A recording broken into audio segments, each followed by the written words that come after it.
एक गांव में दो मोटी गायें रहती थीं, लाली और गोरी। दोनों इतनी मोटी थीं कि जब पानी के तालाब में उतरती तो गांव वाले समझते नया डैम बन गया है। एक दिन उनके पास एक छोटी सी बकरी आई जिसका नाम डॉली था। डॉली बहुत शरारती और चालाक थी। उसने दोनों गायों को देखकर कहा, ए हालो, तुम लोग इतनी मोटी क्यों हो? लगता है चलने के लिए भी किसी क्रेन की जरूरत पड़ती होगी। लाली ने गुस्से से कहा, हमारी सेहत देखो, ये ताकत है, समझी? डॉली ने कहका लगाया और बोली, ताकत या फिर घास का स्टोर रूम? ये सुनकर दोनों गायें तैश में आ गईं और बकरी के पीछे दौड़ी।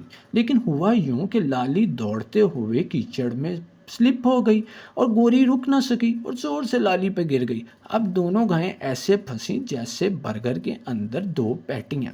डॉली ने यह मंजर देखा और हंसते हुए बोली, ये है डबल बीफ स्पेशल बर्गर।